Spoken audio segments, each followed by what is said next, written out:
So I'm actually going to start with who I'm not, because apologies. There was a few logistical issues with speakers from ClearBank to come here today. And I think if people watching the meeting invites, you'll have seen Stephen, who's not here because he's been waiting a long time to come and pick up his Tesla. So I'm here on his behalf. So let's move on to me, who I am. So I'm Mike. I am a dog dad to Merlin, the Sproodle. And I could do this entire talk on him, but I won't bore you with that. I am also a keen musician. I started playing when I was really young, picked up the violin when I was 7. I still play to this day in Sheffield Chamber Orchestra. We have a concert in December. If anybody wants to come, then let me know. We've always got a few tickets spare. And finally, I'm a huge F1 fan. But don't talk to me about Abu Dhabi. If there's anyone in this room, please. Happy to talk about F1 till the night's over, but not Abu Dhabi. So finally, I'm a principal engineer at ClearBank. You can find me here on Twitter on MicroCodes, and this is my GitHub. Okay, so let's move on to ClearBank. So it's clues in the name. ClearBank is a clearing bank. We are the 5th clearing bank in the UK, with the first one in the last 250 years. There is a new competitor on the market called the Bank of London, but they don't yet have any customers. So I think we're still the 5th clearing bank in the UK. So we provide clearing embedded finance products. That means we process payments to people. We provide something called banking as a service, which one of our big customers, Tide. I don't know if any of you are contractors and maybe have a business bank account. They provide the customer facing side to that, which is the user interface, etc. But really that's us. We're ClearBank, we're the bank. We work with Chip. Again, if you've got saving accounts, we're the bank, we're lending our license out to Chip. And Coinbase, eToro are some of our other big customers. So if you trade in crypto or any of that and you withdraw money to your bank account through a bank transfer, we're processing those. So while you may not have heard of ClearBank, I think you've probably heard of some of our customers. Okay, so reality is ClearBank wouldn't be as successful as it is today without open source. As kind of talked about earlier, open source is kind of at the heart of what we do. Without it, we wouldn't be operating. We have Steak, which is kind of our static code analysis, etc., which makes sure the software that we release into production is secure. Kubernetes, obviously, compute platform that's encrypt for rotating our certificates automatically, etc., etc. Okay, cool. So let's talk about what I'm here to talk about, which is how ClearBank embraces an open engineering culture. A key part of this is actually our organizational design, and that's kind of at the heart of this. So there's a few fundamentals that we acknowledge when discussing this. First one is Conway's Law, which states any organization that designs a system will produce a design whose structure is a copy of the organization's communication structures, which means if you don't organize your teams in the right way, you're going to create a lot of noise and cognitive load for the teams. Second piece is to maximize flow. And if you think of it like a river, water flows through a river. We're talking about flow of change. That flow of feature changes through our system. We want to maximize the rate of that. To achieve that, we care a lot about boundaries and the boundaries of the flow. And that's how we organize our teams. I've got a lot of content. So what I've done is I've popped a load of useful links in the bottom, which might be some reading you guys can do afterwards. This is a great open source repository, which shows you how to get started with finding your domain boundaries. And finally, you build it, you run it. Again, it's about flow, making sure the team owns the end-to-end. We want as few handoffs as possible when we're delivering software from inception through to production. Okay, so team topologies came about in 2018, and this has been a very useful book for us because it's provided us with a language to discuss our organizational structure. There are 4 key team types. The first one is streamlined. Those are the teams which provide the flow of change. They're typically aligned to business capability or products that we offer. In our case, it could be kind of faster payments or backs. We have the enabling teams, which I'm a part of, and all of the other teams that we have are to support these value delivering teams, streamlined, etc. So we support them, we help enable them, remove blockers, find cross-cutting concerns, solve them for them. One of the more important teams is the platform. They provide internal products for the streamlined teams to consume. That could be like an API platform, which I'll talk about in a minute. or it could be like our build and release pipelines. Final one is a complicated subsystem team, and they deal with the most complicated parts of your system. They're specialists. For us, that's Swift. Like getting integrated with the Swift infrastructure is difficult and complicated. So actually a team owns that, and they provide an API with which the Stream Alliance teams consume. This is kind of how it looks on a diagram. Flow of change is the yellow ones. Tried to color code them at the top. Facilitator sits across them. X as a service is a complicated subsystems team. We provide Swift access through an API as an example. And the platform team provide things like build release pipelines as a service and work with the teams to solve the problems. Okay, so let's talk a bit more about Streamline teams. So as I said, they deliver direct value to our customers. On this diagram, the flow of change is left to right. Now, actually, so ClearBank's about 6 years old now. And it started off as one big monolith coupled, and we needed to grow. So we've been on a bit of a journey where we split this monolith into smaller pieces, some very small pieces, and in some places called microservices, without actually thinking about what are the points we're at with which our system changed, what are our domain boundaries. So we've got a bit of a problem at the moment, which is dictated by these arrows. Ideally, what we want is these arrows to be completely independent. Each of those yellow streams. What we've got at the moment is dependencies between teams, which ultimately we want to remove. So this is what we've been leveraging InnerSource, and this is about our open culture, which we'll talk a little bit more about later. And slowly, what we can do is teams are allowed to access other people's code bases when we kind of have an end state in mind. When we encounter a problem, teams will reach into other people's code bases, contribute, remove dependencies to enable them to continue delivering. And slowly, using this InnerSourcing model, we are kind of breaking our dependencies through our system, increasing the speed at which we can deliver value to our customers. Okay, so let's talk about, and slowly, my amazing PowerPoint animation, these arrows go, and the flow of change is autonomous within the teams. Okay, so platform teams. The main job of a platform team is to remove cognitive load. And I thought this picture was quite apt, because cognitive load from user interfaces is kind of the same as when you're developing code. What database do I need to use? How do I secure it? How do I make it scale? These kind of things. And this is exactly the job of the platform team. Remove that concern from the teams that are delivering value to the customers, the Streamline teams. To do that, we have a few tools that we use. Our developer portal is kind of the hub at the center of ClearBank, with which we store our documentation. We have our technology radar, which there's a link on here, which is from ThoughtWorks, which dictates which technologies are in adopt, which are up and coming, which shouldn't we be using anymore. We have a technical documentation, which states how to use the technologies. Architecture decision records, amazing tool. That they're for recording decisions with context and consequences, so you can go back in time and understand why people made certain decisions. Again, the developer portal hosts all of this, so everybody can see them, and it's open to everybody. Our API platform, I guess, is kind of at the core of what we do. We are an API-first bank. We offer our services through APIs. Our API platform is there for our Streamline teams to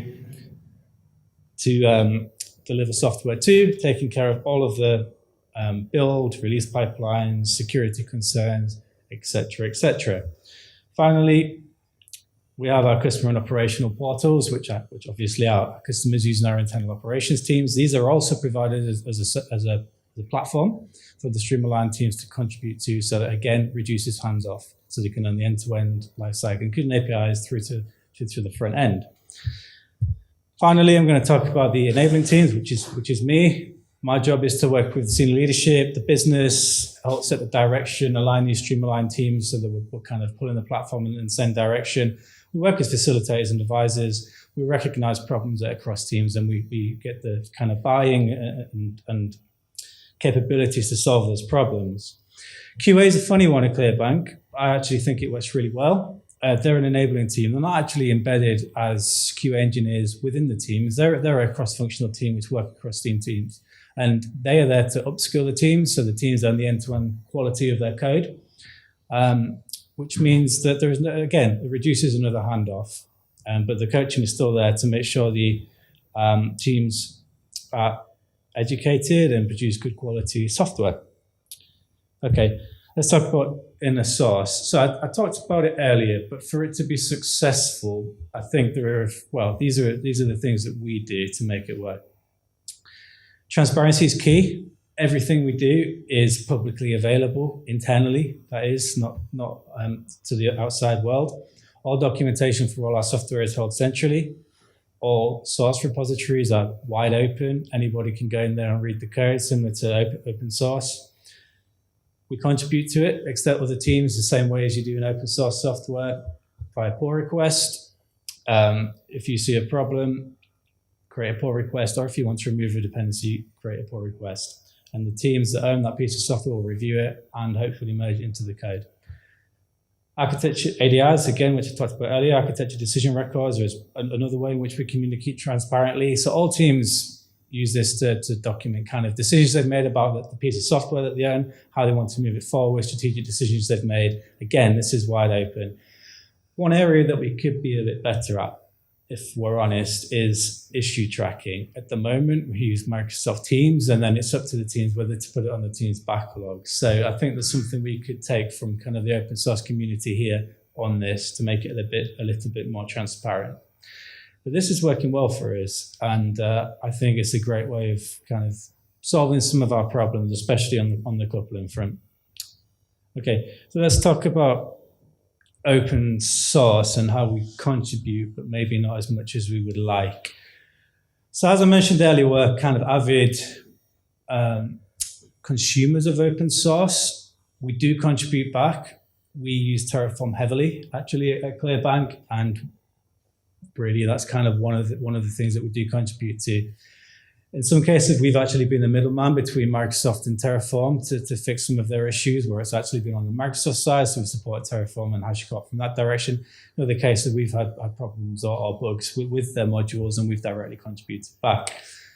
Something you said, Colin, was interesting about what's our policy, as we're a financial services institution. It's not super clear, but we do contribute back. And actually, one of the things we do want to do is contribute more of our internal tooling back to the open source community. But what we don't want to do is provide it back to the community without decent support. And that's something we're working on. We've had our next round of funding now. We've got huge investment into the platform space, which will own a lot of our internal tooling. And this is something we want to get out there. We've got some great tooling that sits on top of Azure Service Bus as an example. The tooling's kind of a bit not great from Microsoft on that one, which provides us with a transparent user interface. We can see all messages in our system, dead letters, who owns them, this kind of stuff. And this is the kind of thing we want to ultimately be giving back to the community. We have a load test framework, which we run nightly and on command. These are the kind of things that we feel we should and could give back to the open source community. Okay, so there are a few other things that we do at ClearBank to promote an open engineering culture. One of them is the Architecture Advisory Forum, and actually ultimately the advice process. There's a link here, which I think is great, which is by Andrew from ThoughtWorks. And it's about scaling architecture conversationally. One of our advantages at ClearBank is we are not a big bank. We can deliver features and value to our customers quickly. And what we don't want to do is come up with a cumbersome process, which removes that as we grow. That competitive advantage. Look, we're regulated industry. We have a banking license. We have a lot of regulations to adhere to, but we want to do this in a way that's not dictatorial, but educational and upskilling the teams. One of the key forums we have is the Architecture Advisory Forum, which we have every 2 weeks. This is where we get everybody from team lead level, so team leaders from across the organization, right the way through to the CTO to talk about everything architecture at ClearBank. People submit what they want to talk about, whether it's cross-cutting or whether they want to share something. They come for advice. They come for decisions to be made. Decisions being made are maybe kind of cross-cutting security concerns or introducing new public APIs. This is a great forum. We have great conversations, and I would strongly recommend approaching architecture in this way in your organizations and not some other cumbersome process with maybe a kind of high-level designs through to low-level designs, and then passing it on to your engineering teams. This gets buy-in, it actually makes change happen, it actually makes change stick. And that's kind of one of the key things that I personally really like about this. So, Lunch and Learns at ClearBank, we talk about everything. So these happen every couple of weeks. We've had Lee, who was a previous head of engineering, did a whiskey tasting, actually, Lunch and Learn, which was quite interesting. And he's done a few other interesting ones. So Lee was an interesting guy. Unfortunately, he's left us now, but he started his own company. He did a Lunch and Learn on what he learned about that, getting investment. What else has he done? Experience working in the passport office. So there's been some really interesting topics. I taught some Kubernetes, which is kind of our direction at the moment, amongst others. So payment scheme, education, upskilling people from across the organization. All of these we hold centrally again, so people can go back and educate themselves or learn more about what's going on in the organization. We've got some stuff on load testing and all sorts in here as well, so cool. One of the other areas that we found really quite useful is guilds. So we talked a lot about independent teams, but quite often we do have cross-cutting problems. One problem we had, messaging problem, where we were getting a lot of dead letters in production, which is causing customer detriment, and how do we deal with that? So we set up a guild where representatives from multiple teams get together. We'll have this shared problem. How are we going to solve it for the organization? We've had guilds on Docker and how we can adopt it at ClearBank to kind of improve engineering experience. How can we adopt it into ultimately Kubernetes, which is where we're going. So this has been a great way and something that's ongoing, where we either get to solve a problem or share knowledge or bring people along on the journey. Okay, so the final thing I want to talk about are some other tools that we use and pride ourselves on. So the first one is DORA metrics. So this is some research that's been done by the DevOps Research and Assessment guys, and they identified 4 key metrics, which kind of tell you how well teams are performing or not performing. Deployment frequency is the first one. For a financial regulated organization, I was actually really quite pleasantly surprised when I joined. We deploy multiple times a day to production, which I think that's honestly pretty good in a regulated environment. I know the fintechs do it, but other big banks do not. They have release cycles and big bang releases and all of this stuff. Lead time for changes. How long does it take before you commit before it's out in production? We're not quite at elite level on this one. We do have some gating process that we need to kind of go through, but that's because we're regulated. People have to click stuff and kind of be accountable for software going out to production. Time to restore service. If you have a failure in production, how long does it take till your customers are back up and running? Again, we're actually pretty good at this. We're we leverage the cloud, and it's a buzzword, but we do kind of gain a lot of resiliency from that. We have failover, geo-redundancy, etc. And trade failure rate, again, our quality is pretty good. We're kind of elite, actually, at this one as well. So these are some of the metrics that we use to track kind of the quality of the software we're putting out. We monitor this continuously. If it's dipping, we want to know why. The final thing that I'm going to talk about is Scorecard. And this is a tool really to enable teams to understand their health and have healthy conversations with the business, product, etc., to make sure that the pieces of software that they own are in a healthy state and we don't let them rot, basically. So we have a whole back end in log analytics in Microsoft Azure, where we pump a load of data. All of this data allows us to write queries against it and build this scorecard out for our teams to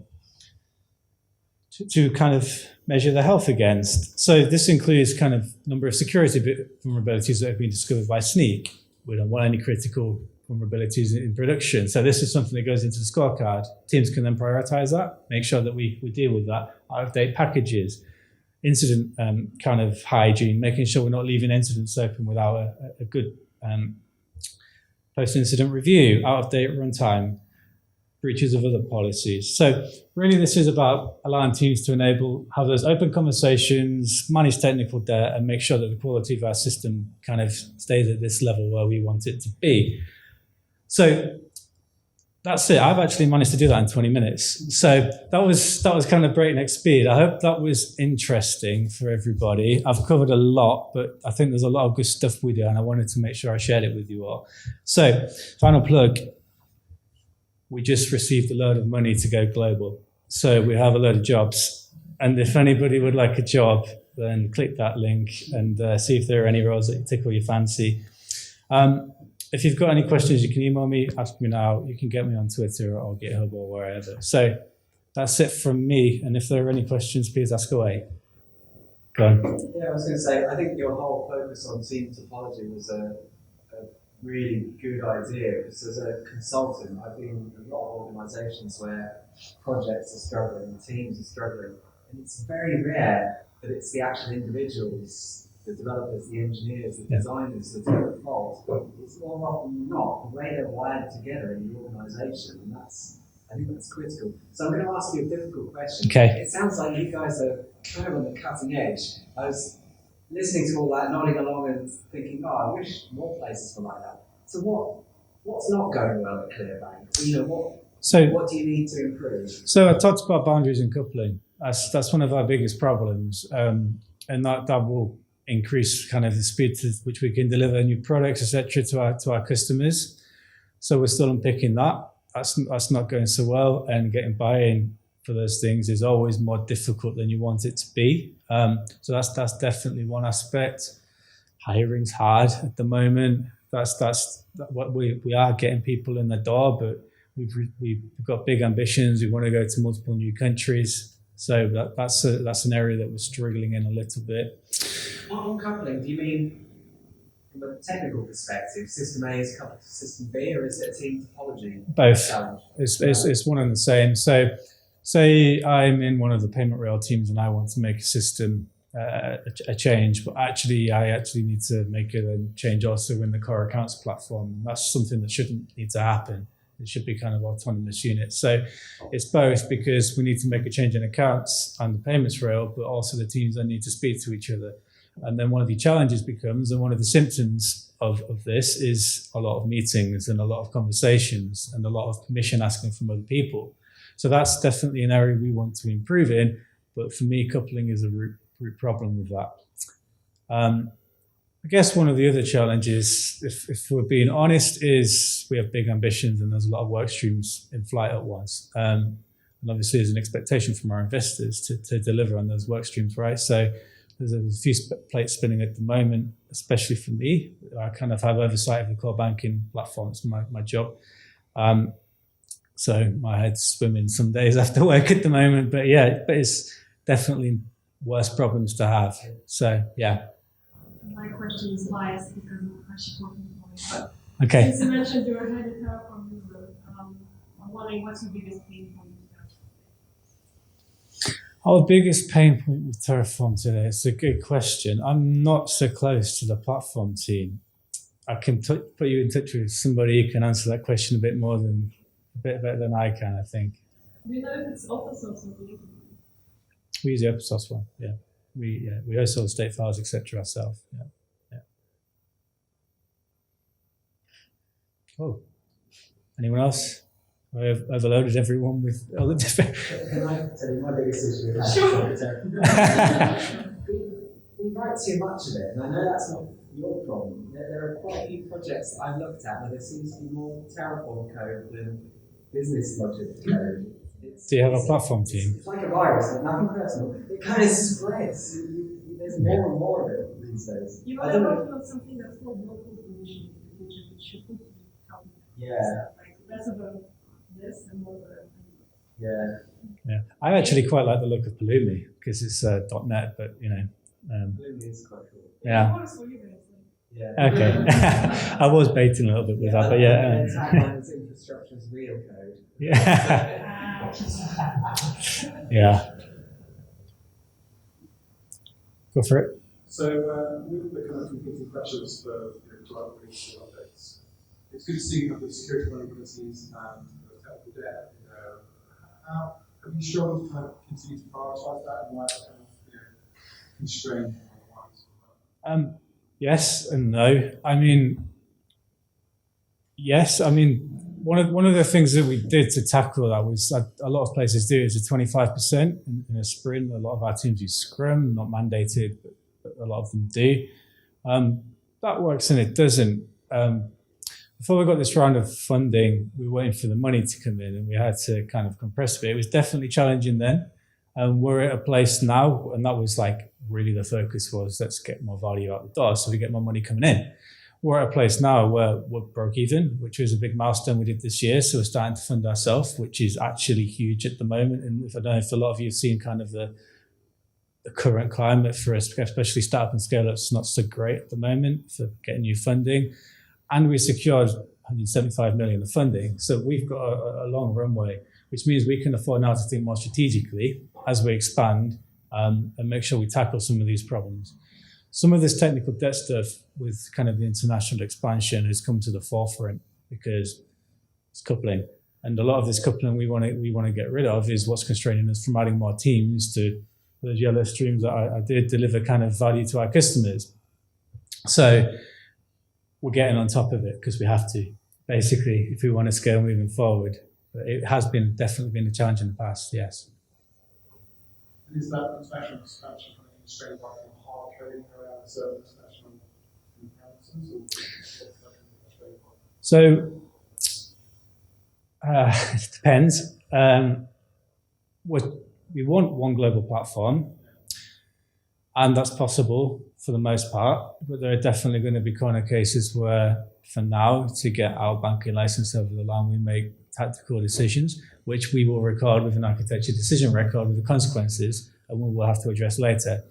But most of what the work that we need to do going internationally is actually extending rather than changing core pieces. So, like, we're a clearing bank, we integrate directly with the schemes. A lot of what we need to do in Europe and elsewhere is integrate directly with their schemes and then plug it into our core banking platform. Those are the key pieces of work.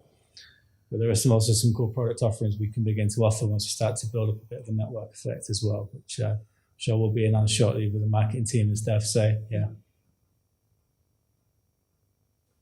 Cool. Thank you.